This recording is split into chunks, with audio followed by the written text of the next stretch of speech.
और वहीं जिला पंचायत अध्यक्ष और ब्लॉक प्रमुख के चुनाव समेत कई मुद्दों को लेकर यूपी के पंचायती राज मंत्री भूपेंद्र चौधरी से खास बातचीत की हमारे ब्यूरो चीफ विक्रम सिंह राठौड़ ने। क्या कुछ उन्होंने कहा है, जरा सुनिए। उत्तर प्रदेश में जिला पंचायत अध्यक्ष और ब्लॉक प्रमुख के चुनाव होने वाले हैं और ये चुनाव विधानसभा चुनावों की मद्देनजर काफी महत्वपूर्ण माने जाते हैं। ऐसे में विभागीय स्तर पर क्या तैयारियां की गई हैं और बीजेपी की क्या तैयारियां हैं, इस पर हमसे ज्यादा बात करने के लिए उत्तर प्रदेश के पंचायती राज मंत्री भूपेंद्र चौधरी जी मौजूद हैं। सर, एक सफल चुनाव आप लोगों ने पंचायत चुनाव भी करवाए हैं, अब जिला पंचायत अध्यक्ष और ब्लॉक प्रमुख के भी चुनाव होते हैं जो अगर विधानसभा चुनाव के परिप्रेक्ष्य में देखा जाए तो काफी महत्वपूर्ण माने जाते हैं। किस तरीके की तैयारियां हैं संगठन स्तर पर भी और सरकार के स्तर पर भी? आपने देखा होगा कि पंचायतों के त्रिस्तरीय पंचायतों के सदस्यों के चुनाव और ग्राम प्रधानों के चुनाव प्रदेश की जनता ने शांतिपूर्वक संपन्न कराए हैं, उसके परिणाम भी आ गए हैं। अब इनडायरेक्ट चुनाव होने हैं जिला पंचायतों के अध्यक्षों के और क्षेत्र पंचायतों के प्रमुख। भारतीय जनता पार्टी की सरकार ने जो काम किए हैं पिछले 4.5 वर्षों में, उस काम के आधार पर, अपने कार्यकर्ताओं की सक्रियता के आधार पर हम पंचायतों के चुनाव में पार्टी गई है। और जिस प्रकार का जनादेश और लोगों का स्नेह और प्यार उत्तर प्रदेश की जनता को, भाजपा को मिला है, तो मैं निश्चित रूप से कह सकता हूँ ग्राम प्रधानों में और ग्राम सभा के सदस्यों में भी अधिकांश सीटें भाजपा ने जीती और क्षेत्र पंचायतों के सदस्यों में और जिला पंचायतों के सदस्य में भी भाजपा के लोग जीते हैं। और उसी के आधार पर मुझे विश्वास है कि हम अधिकांश जिला पंचायतों के अध्यक्ष और अधिकांश क्षेत्र पंचायतों के प्रमुख भाजपा के समर्थक प्रत्याशी जीतेंगे, ऐसा मुझे विश्वास है। सर, लगातार जिस तरीके से जैसे जैसे विधानसभा चुनाव पास आ रहे हैं, जो राजनीतिक गठजोड़ है, एक तरीके से जो नेताओं का कहा जाए कि दल बदलने वाला काम जो है वो लगातार तेज हो रहा है। जितिन प्रसाद जी ने भी अब भाजपा ज्वाइन कर ली है। क्या लगता है कितना असर और ज़्यादा उत्तर प्रदेश की राजनीति को उनका देखने को मिलेगा? जितिन प्रसाद जी प्रतिष्ठित राजनीतिक परिवार से आते हैं, तो भारत सरकार में मंत्री रहे हैं, उनका एक अपना जन्मधार है और उनके परिवार में सम्मिलित होने से निश्चित रूप से भारतीय जनता पार्टी को इसका लाभ मिलेगा आगामी विधानसभा चुनाव में। और मैं उनका स्वागत करता हूं। लेकिन जहां तक विधानसभा चुनाव की बात है, विधानसभा चुनावों से पहले लोग पार्टियों में आते जाते हैं, उनका अपना राजनीतिक विषय है और गठबंधन भी लोग करते हैं। आपने देखा पिछली बार समाजवादी पार्टी ने कांग्रेस से गठबंधन के साथ चुनाव लड़ा था। लोकसभा चुनावों में बहुजन समाज पार्टी और आपके राष्ट्रीय लोकदल और समाजवादी पार्टी और कांग्रेस, सारा विपक्ष ने गठबंधन करके चुनाव लड़ा था। तो इस तरह के अनैतिक बेमेल गठबंधन होते हैं और होते रहेंगे।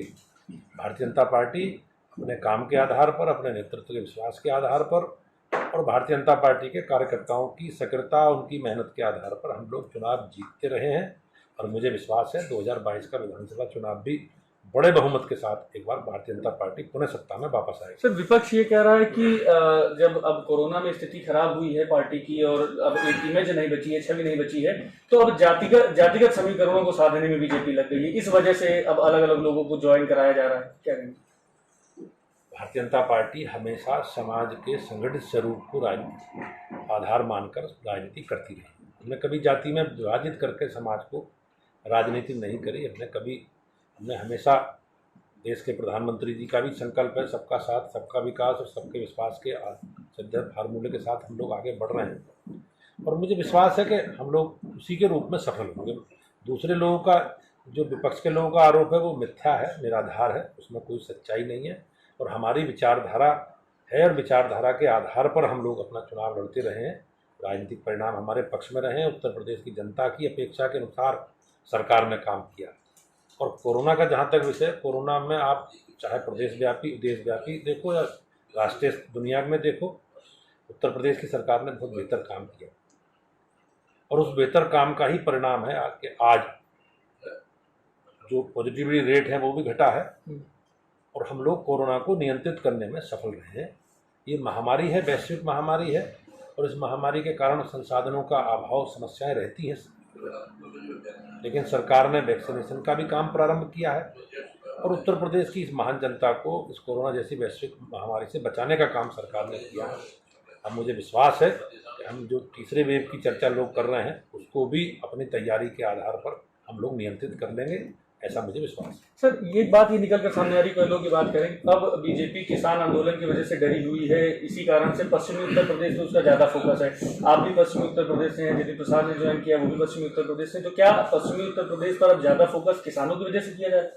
राजनीतिक क्षेत्र में हम पूरा प्रदेश और पूरा देश ही भाजपा के फोकस में है। और भारतीय जनता पार्टी ऐसा राजनीतिक दल है कि जो अपने कार्यकर्ताओं की सक्रियता के आधार पर समाज में हमेशा अपनी उपस्थिति बनाए रखता है। चुनाव के समय हमारी उपस्थिति है, चुनाव के समय हमारी सक्रियता है हमारे दल की, ऐसा नहीं। दूसरे लोग रहे होंगे बरसाती मेंढक की तरह के, चुनाव आ गए तो बरसाती मेंढक आवाज़ उनकी आने लगी, लेकिन भाजपा ऐसा राजनीतिक संगठन नहीं है। भाजपा हमेशा जहाँ सरकार में है वहाँ जनता को लेकर, जनता की आवश्यकताओं के अनुसार काम हम लोग करते हैं। जहाँ विपक्ष हैं उन विपक्ष में हमारी जहाँ पार्टी है, हम जनता की आवाज़ बनकर जनता के कामों को संपादित कराने का पूरा प्रयास विपक्ष में रहकर हम लोग करते हैं। हमारी सक्रियता बनी रहती है, हमारे कार्यकर्ता, पार्टी के लोग हमेशा सक्रिय रहते हैं, जनता से जुड़े विषय उठाते रहते हैं, जनता के बीच में सक्रिय रहते हैं। तो भाजपा 12 महीने चलने वाली, 360 दिन चलने वाला राजनीतिक संगठन है। हमारी गतिविधि चलती रहती है। तो हम पर ये आरोप लगाना कि चुनाव के लिए हम सक्रिय रहें, हमारी सक्रियता हमेशा देश समाज के लिए बनी रहती है। बिल्कुल सर, बहुत बहुत धन्यवाद हिंदी खबर से बात करने के लिए। ये थे मंत्री भूपेंद्र चौधरी जी, जिनका साफ ही कहना था कि जिस तरीके की स्थितियां अभी बनी हुई हैं उस पर सरकार पूरी तरीके से काम कर रही, खासतौर कोरोना को लेकर कहा जाए। और वहीं पर जिस तरीके से नितिन प्रसाद जी ने अब भाजपा ज्वाइन की है, तो साफ है कि उत्तर प्रदेश में बीजेपी हर हमेशा काम करती रहती है, और जो भी नेता विचार से जुड़ना चाहते हैं वो लगातार जुड़ सकते हैं। कैमरामैन सोम उपाध्याय के साथ मैं विक्रम राठौर, हिंदी खबर, लखनऊ।